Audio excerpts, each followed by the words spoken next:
to find the most OP stuff and play it effectively in a way that facilitates the champion to play it.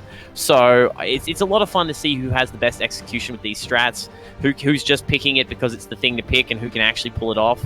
I think that's a lot of fun. I think Soraka is really, really, really boring to shoutcast, but I think should be is a pretty good pick. Should be able to top up the Lucian, keep him going. I mean, if you were a monkey, you would love it because she throws bananas. Probably be the most interesting thing happening on the stream. But you're absolutely I feel like right. if I was a monkey, I'd probably watch a lot less esports. You never know. Nobody's actually tried it on them. They might find it quite entertaining. So at the moment, Soraka in that being picked up by Abyss Looch, who is sitting, well, he's going to be their mid laner, we assume. But surely we're not going to have a Raka in the mid lane. No, they're going to trade. It has to be support Soraka. Mid lane Soraka just, I mean. So who's it going to be? Is it going to be Ryze in the mid lane and yeah, it will be mid lane Nautilus Ryze in top with Nidalee yeah, jungling? Nautilus top. That's correct. Again, pretty standard for what's in the meta right now. Nautilus does a lot of damage for very few items. Both top laners watch. Both will get Kindle, not Kindle Gem, Balmy Cinder, and both will get Frozen Gauntlet, guaranteed. Lissandra mid. I don't understand why they didn't pick Lissandra earlier. They could have represented like Lissandra was their top lane, rather than the early Karma. Perhaps they were afraid of it getting taken away from them. I don't know. I feel like Corki Lissandra would have been a really good first rotation set of picks. Well, in terms of disguising what you're doing. Yeah, I mean, we did award MVP to Iosis on the Karma, so maybe in terms of their overall team composition, they place a heavy reliance on the bonuses that Karma brings to the team situation. So maybe that's just why they prioritize it, and they know that maybe they know that Chaz is yeah. Maybe Iosis is a known Karma 1 trick about it getting taken away. Oh, I don't know. Stranger things have happened. Hey, so Chaz It Up has got a little bit of a fan club going on in the chat. Wames Jorker, James Walker, I guess, is looking for a Chaz It Up for Chaz, who played Fizz in the quarterfinals and did quite well. And I think Fizz into Nautilus is actually it's in theme, right? It's very thematic. Yeah, very true, very true. They're keeping it in the family top lane. I'm not sure about this one. Nautilus will actually probably out damage Fizz in early trades in lane. Fizz is gonna need to wait for ganks from Rek'Sai to make things happen. Granted, he can playful trickster out of abilities and stuff, but Nautilus has, he's got CC on his autos, he's got CC with his hook, and he just does so much damage for no items.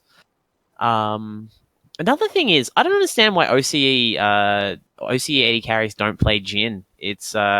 He's just really, really strong, and he's got that new champion smell still. I don't understand why they're not.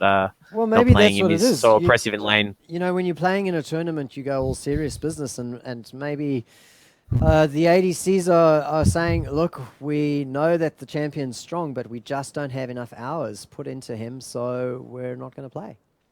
That could be it. I think you're right, and he doesn't seem to be as prevalent in Oceania as he is in other parts of the world. But hey, that's all right. There's nothing wrong with Lucian and Corki. They're really powerful AD carries. I guess also Jhin isn't particularly effective in things like a lane swap scenario, but I haven't seen. I didn't see last game at least. Halal Snackpack go for. Oh, well, not Halal Snack. Was it? No, it was Halal Snackpack, right? Snackpack. Not Snack Wrap. Now I feel racist. Snackpack. Yeah, Snackpack. Yeah. Ooh. Anyway, I actually we didn't see them go for it last game or even attempt a deep ward against it.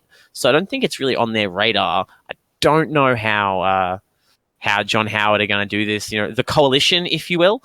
I don't know how they're going to approach this one. Though I mean, obviously, again, this is actually kind of interesting because hadn't thought about this till just now. Both junglers are super high clear speed, super high mobility. So whichever one gets the early farm lead is probably gonna get be the one to make the first gank, maybe make the first moves around the game, or alternatively, Jinx XV or Jin XV or Jin 15, Jinx 5, the Rek'Sai. Alternatively, the Rek'Sai might play another more vision orientated game and just try to rock up whenever Nidalee shows, whenever Nidalee shows up to ruin someone's day. So that's what I think it actually is most likely. I think he's going to play a farm heavy game, and he's just going to use that Rek'Sai mobility to try and blunt the Nidalee ganks. Well, let's see if that works out. So we're into the loading screen, what we like to call the skin battle here on Gamester TV. The skin battle. Let's have a quick look. While we're waiting for that to load up, a quick shout out to the boys from Aussie Gaming TV. They're covering the other semi-final, and that is between Sapphire and Ormentor, I think is the name of the team. So they are live on Aussie Gaming TV right now as we speak, and they are 1 minute into their match. So you can use multitwitch.tv to open up both of the semi-final streams and get a good view. But don't close this stream to watch that one. Well, that's why I say use multitwitch.tv because right. you can open both. That's okay. But don't close this one to watch that. No, Aussie Gaming TV do great work, so I'm sure that stream is a lot of fun over there. So do check it out if you have the opportunity. And there is a reason to have both of our streams open because we're going to be giving away a couple of Razer products, a Goliathus and a Hammerhead during the grand final. And during the bronze final, they're going to be giving away a Razer Diamondback. So you should be motivated to keep these streams open in parallel. We'll both be running raffles for those items. So you've got to be present in the stream, and you got to put your name in the hat for when the raffle runs using the bot in the stream. In the Twitch chat, so make sure that you get your best chances for both, all three of those across both of the streams, courtesy of Razer. And bear in mind that for the semi-final and the grand final matches that take place here on Gamester TV, both of the MVPs from those two matches will be going forward for a chance to win $20 of Riot points or a Rig 500 HD courtesy of Plantronics as part of the Plantronics MVP award that we run here on a Gamester TV streams. And talking about the skin battle, we got a 5 across the top and 4 across the bottom. So we got an early lead being taken by John Howard. I'm not 100% sure that's how that works, but okay. They've won the first battle. They've won the first battle. They have won the first battle. You're right. You're right. When we saw, they definitely have the moral victory. You're right. And the thing is, we saw Halal Snackpack. They play a very conservative approach to the game, and they're going up against the ultra conservative. Well, they're liberals in Australia, but they are effectively the conservatives. The Conservative Party. We just decided to name them liberals to be different, I guess. And a feature of their game, of course, was they wanted to win everything. So they took all of the dragons, they got the Rift Herald, they took the Baron, all of that sort of thing going on, and they've lost the skin battle. So. You're right. Now, keep an eye on the double teleport of Halal Snackpack, because Rise has chosen to, not to take TP mid, to running the cleanse against Lissandra, which, look, it makes a lot of sense, don't get me wrong. Cleanse against the Fizz, cleanse against the Lissandra, very helpful. But it does mean that the windows are going to be a lot smaller on the side of John Howard, in terms of TP plays, in terms of map pressure. Now, both these teams are fairly mobile in their terms of their junglers. And even Rise is reasonably mobile for a guy with no dashes and stuff. He gets around, but he's not a ganking machine or anything like that. Either way, look for Halal Snackpack to try and exploit this early and try and get a bit of an early tower lead because they can be in more places at once than John Howard can.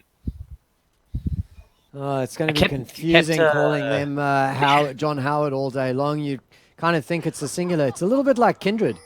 You know, you watch the champion spotlight for Kindred and all of the pronouns are plurals. And you're going, I know it's right, but it just feels weird to be talking about a champion as a duo. They, yeah. Yeah. Most people revert to she with Kindred, but yeah, it's they, I guess. I insist that we call these guys the Liberals, by the way. I don't want to call them John Howard every time. It's I'm happy really to go with obnoxious. the Liberals as well. Liberals versus Halal Snackpack. And I don't know how. That sounds like a bad Australian SPS movie. Actually, about the game for a second. Good use of the Soraka there. They took the Krugs, which means they do take a little bit of extra damage, but it's a massive XP advantage, and the Soraka mitigates the damage that Raps takes on the Lucian. Granted, Soraka gets hurt for healing, but it's a really good way to get early levels. Raps taking a huge amount of damage there, getting shredded by French imports. Corky and the Gatling gun. This is the pattern and also that we saw. The Karma. And the Karma, of course. And this is the pattern that we saw from Halal Snackpack in their earlier game. The bottom lane very, very quickly established dominance. Well, here's something to think about. John Howard, or the Liberals, this isn't a team that plays together very frequently. Seems to me like these guys are friends or people who have come together for this tournament.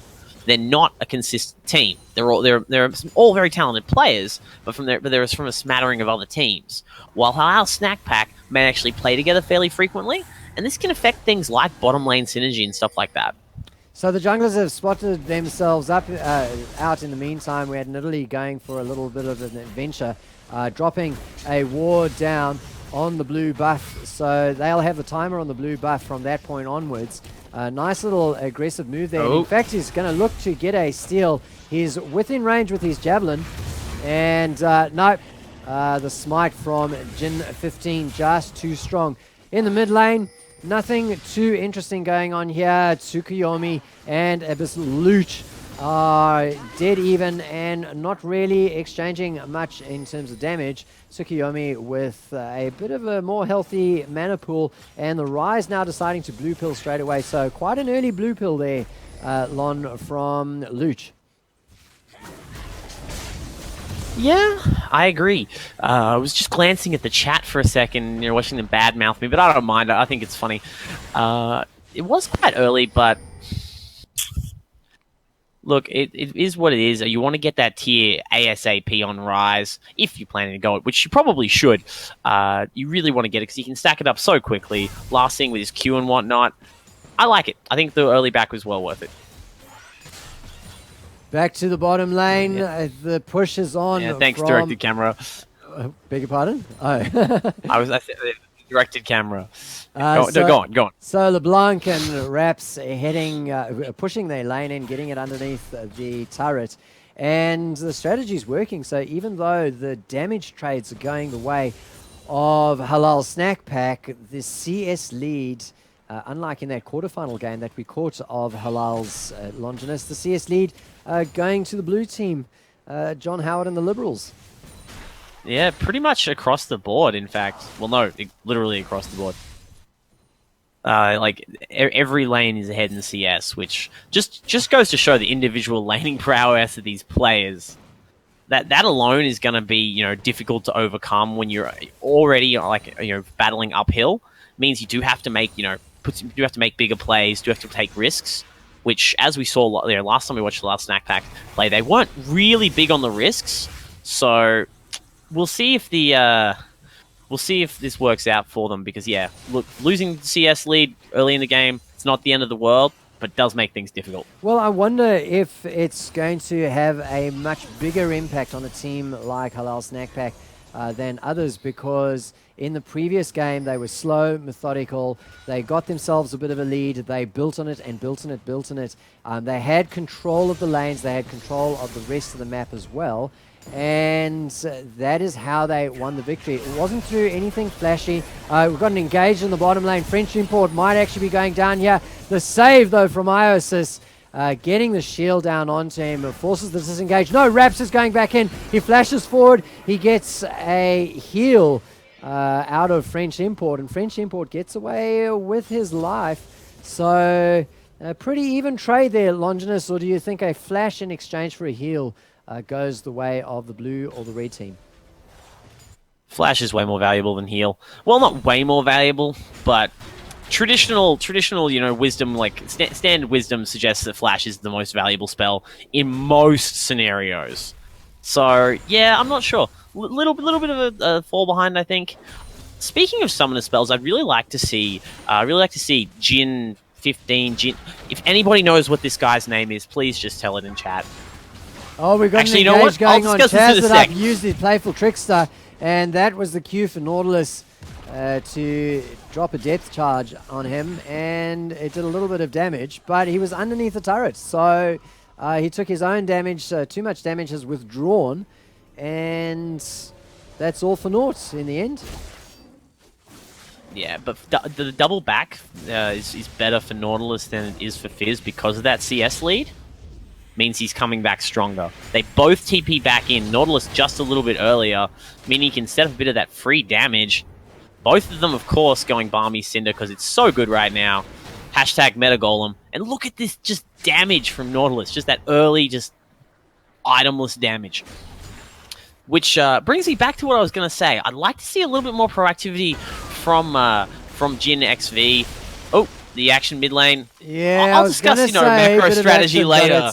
Just as soon as it started, it's ended. They politely withdraw from each other. Looch sitting with a blue buff at the moment, and Tsukiyomi doesn't have one himself. So I wonder why that is, actually. I haven't been paying attention. Anybody else got a blue buff? Doesn't look like it. I guess it's just because the jungler on the red side took that blue very, very late. Down in the bottom lane, we got Raps getting out of range of the root and clearing away. Back to the middle, Tsukiyomi forcing to blue pill, but Jin XV is there and gets some damage down onto Looch, but they don't seem to be really committed to turning the harassment into an actual kill. And now we've got mediocre jungler coming through, looking to pick up something cheeky out of a long-range javelin, possibly. Looch looks to proc or attract turret aggro, doesn't quite get it. Jin 15 doing great work, dodging the skill shots and keeping himself well healthy. And now we've got Corky chasing after the jungler. He's Valkyrie to stay in range. Mediocre jungler, though, getting away as quickly as possible. The flash, Tsukiyomi gets his ulti down, gets the first blood as well after freezing a kitty cat in its place. And the kill score goes 1-0. It took almost 10 minutes, Lon. Yeah, it was a little bit of a slow start. I'm glad that happened because I was starting to despair for Halal Snackpack because they kept using their TPs to get back into lane, and it was just struck me as odd because they have this advantage of map control and they're using it to get back in lane. Which, look, I get it. You don't want to fall further behind in CS when you're already behind in CS. 1,000 gold behind. Yeah. I mean, look, that's not the end of the world. Statistically, in pro matches, the team that is 1,000 gold ahead at 10 minutes wins 80% of the time. But we'll see how that goes in this, because this is not a pro match. Though these are some very talented players, don't get me wrong. Now I feel bad. That's okay. Anyway, I just like to see them pressure the map more with they've got Rek'Sai ult, they've got double TP. Granted, the TPs are on cooldown right now, so fine, whatever.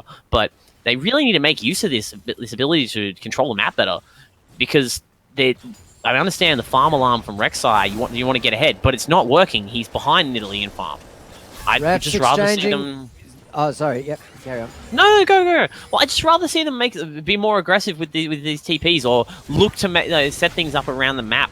Pressure dragon, pressure towers. I understand it's only 10 minutes in, but again, the game is so early game focused nowadays. I guess the problem is that they've been having to use their TPs to get back into lane because they've been losing their lane, and maybe that is the advantage that John Howard has been working through. In the mid lane, we've got a flash coming through from Looch, and he gives a couple of pats on the backside for Jin 15, who didn't quite get the knock-up that he wanted because of a great situational awareness from the Rise.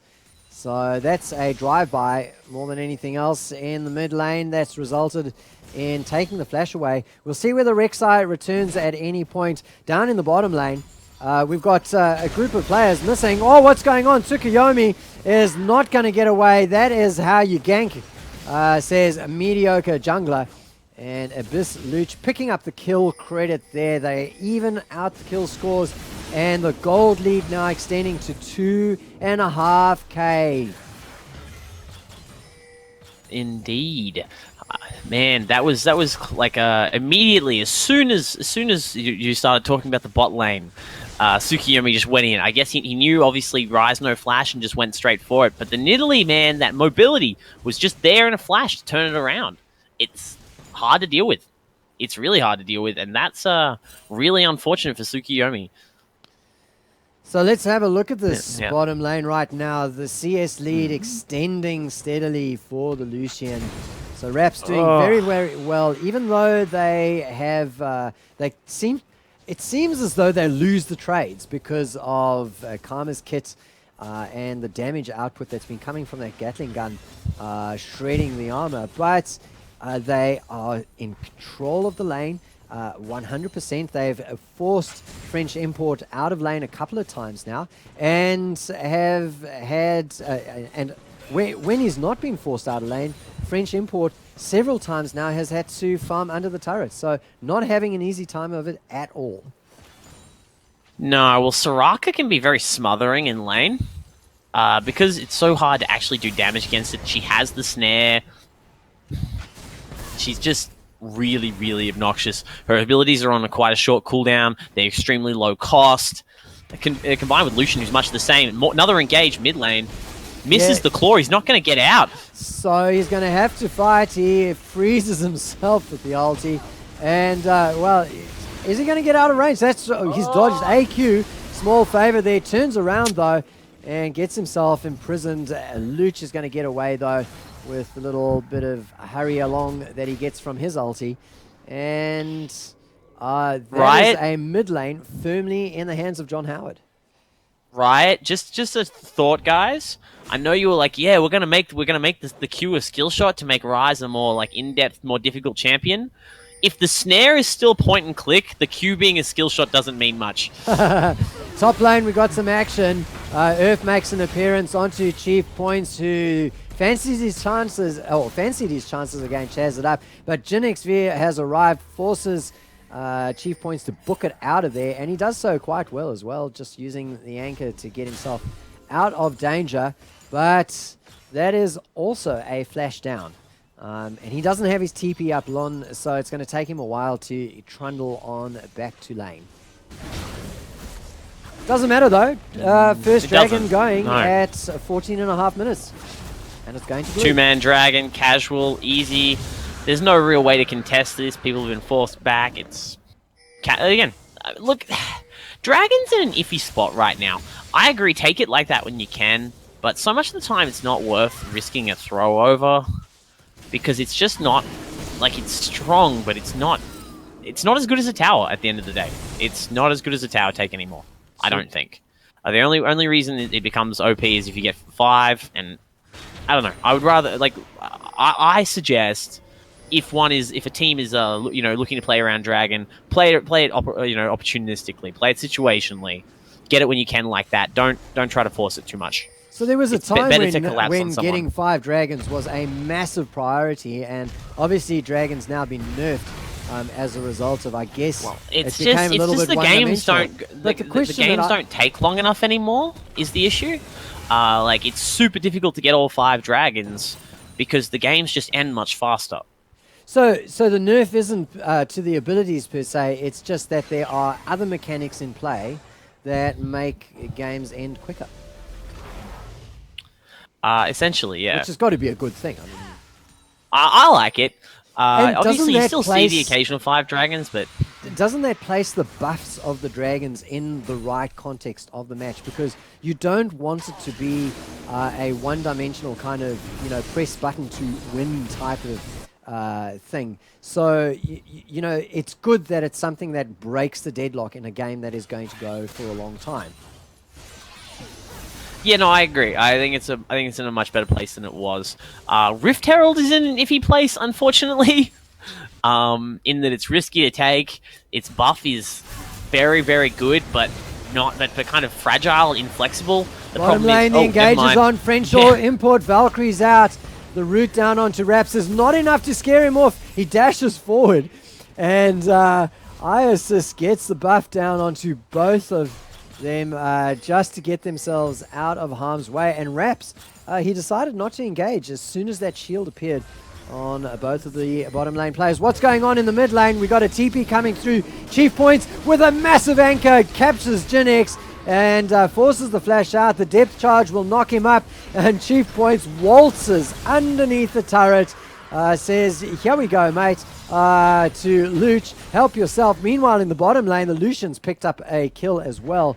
So action in 2 lanes. All of a sudden, it's not all over. Chaz has to play for Trickster his way out of there, and we get a turret going down. In fact, it's the 2nd turret now for the blue team. They've taken mid and bot, and Raps is going to get away scot-free as well. French import decides he's not going to chase after him.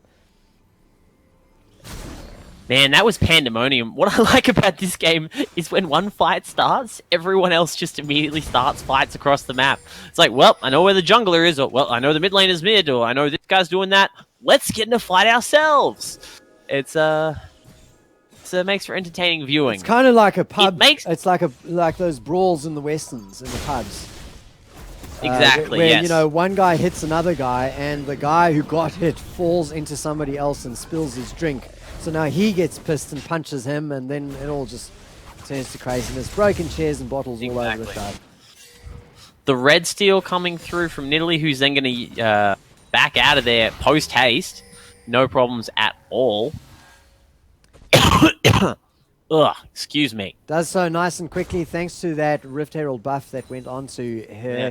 Oh, yeah, the empowered recall. Yeah. So good. 4-1 now in advantage to the blue team. And the boys from John Howard extending their gold lead to 8,000 golds. I mean, you can say as we go to the top lane, and Chief Points just playing super well. Flashes away from the gank and then uses his anchor to get himself completely out of harm's way. There in the bottom lane, we've got an attack going down. French import uses his heal to get himself out of danger. Mediocre jungle, though, leading the charge. Gets a shot. Oh, the javelin! And is the burn going to be enough from the red buff? No, it's not. And the karma gets away. But meanwhile, we got Raps getting supported now by LeBlanc. Jin XV arrives to join the party. And the turnaround is on. Tsukuyomi at full HP is there. Looch looks to cut them off. Who's he going to focus down? He went for Jin 15, which might not have been my choice to focus him down. He was at full HP, but they take him down. And it's good enough, Lonjanis, because they've cleared the lane and they're going to get this turret too. Yep. Also, Nautilus is still top. Yeah, that was crazy. Just in general, you probably want to do what most of the pro teams are doing nowadays. When you do a double TP like that, you want to TP both to the one minion, so they can't see that it's 2 of you coming. But either way, that was extremely well played team fight by the Liberals, and this goes back to several things, right? They have an extremely good extended team fight. You know what? I'll discuss this when they're done. They've been around for a while. They decided to take an inhib turret. And so far, the Soraka health has been good enough to keep them alive. But the health bar is so low right now across the board. We've had 2, 3 kills now going down onto John Howard. They stuck around maybe a little bit too long, but they got that inhib turret. There's an inhibitor exposed now, and they've turned that team fight, that messy brawl in the bottom lane, into a serious advantage, even though the exit kills going down onto Halal Snackpack makes it look as though they've been sent running with their tails between them. Lon, they are really still in a very, very strong position. Oh, absolutely. And look, that was just hubris. They were just hanging around way too long. Raps was blatantly going for kills when he could have just run. Nice blue steel. They call it the Zoolander. But the dragon gets aggroed. The jump comes over, but Karma's there waiting in the wings. Mediocre Jungler is not getting out of this one unless he gets very lucky. Dodges the big one. And looks like Snackpack are just going to have to fall back to the dragon. But no! Looch picking up another kill on Iosis. They still get the dragon, though. Sorry, I should have been paying a little bit more attention to exactly where Iosis was getting taken down. I was watching the dragon, and there wasn't much of a fight going on there. It was a bit of a PvE. Jinx flashes, but doesn't choose the right angle, and Raps gets the kill anyway. Tsukuyomi's gone in to try and save him, but he's just going to offer himself up. I shouldn't almost said feed himself to the blue team. I think that would be a perfectly accurate description, frankly. No, don't want to be too cruel. And meanwhile, as ever, Chief Points in the top lane, steadily but surely pushing the lane up there. Red turret goes down. That's another one in the mid lane. And Chief Points is going to be able to clear the top lane secondary turret out as well. Is he going to do it? Yes, he does. There you go. Gets a nice little 400 gold boost for himself. And then just sort of bounces away across the ocean's floor. Yes. Alright, so this is going to be really tricky for Halal Snackpack. What they're going to need to do is catch people with their great map mobility. They've got double TP, they've got Rek'Sai, they've got Lissandra. Even Corki has the Valkulizer, which he's sitting on right now, the empowered W, which I don't know if you know about Chrisis, but Corki now gets a package every now and then, which he's carrying around. His next W will be, like, huge. So, I mean, basically, Corki's a little terrorist. So every now and again he gets a big missile to fire off, and then every now and again he picks up a package, and the delivery of it is not great. Baz Kebab, though, is not going to go into the Halal Snackpack this time round. It is being consumed from start to finish with no interruptions at all to their meal. Why the John Howard team, the Liberals, now all buffed up and looking very, very dangerous. Their gold lead astronomical right now, 17,000 gold in it. They still have all of their turrets, Lon. So that 1,000 gold lead that they had at around about the 10-minute mark has translated into a massive lead just 15 minutes later. That's not to say that you weren't wrong in being cautious about saying that, you know, using that 80% stat, but it's certainly proved to be true for them. And I feel as though unless the Liberals make a massive error, a huge error, and throw the game, the boys from Halal Snackpack might be packing up their lunchboxes and heading home after this. I seem to have lost Lonjanis, so I'm just going to check to see what's happened to him. Oh, excuse me. No, I was just stunned to silence by your awful puns. That's all. Fair enough. The team fight that might actually end the game for us is going on right now underneath the Nexus turrets. Oh, the snipe! And Nidalee picking up a double kill. I'm going to hit the backspace just so that we can head on over to watch what Nidalee does. She flashes through, gets underneath that turret, and gets the long-range snipe onto Karma, picking up the second of the double kills there. Remember, don't go live after you've hit that backspace, Lon, and we'll stay in tune there. 12-5 right now. Nexus turret number 2 goes down. Inhib number 1 is going to fall to Sweet, and then they'll head on over surely to take down Nexus, Inhib turret, inhibitor number 2, and that's exactly what they do. The Baron buff, how long do we still have on that? A good 1/3 of the time quite that's a there. while. So, man, I It's think we're going to feel finish like it a off, really Lon. long time. Yeah. The team fight comp was just so good in terms of. They didn't even use it all of it to team fight in terms of sustainability. This is like the longer a fight goes, the better the liberals John Howard are. Rise, huge pool of mana, very tanky, low cooldown spells. Soraka, constant heals, low cooldown cheap spells. Nidalee has the heals, has free spells when she's in Cougar form. If they can kind of fight out, the longer it goes, the harder it is to fight them. And they've proven that they can do that. And but you know what? None of that really matters when you have a gigantic, ridiculous gold lead and just crush everybody. And Crush is exactly what they do. They leave the minions to finish off the Nexus as they look for a few more glory kills there. 15-5 in the end on the kill stats. And the gold lead up to 21k, which is pretty significant at 26 minutes. So they almost earned an extra 1,000 gold per minute throughout that match. The victory in the end going to John Howard and his Liberals. They'll move through to the grand final and they'll face up against the winners of Sapphire versus Ormentor. And I think, judging from the way things are going, it's going to be a Sapphire victory in that one. We've got to pick an MVP, Lon. This one is tough for me.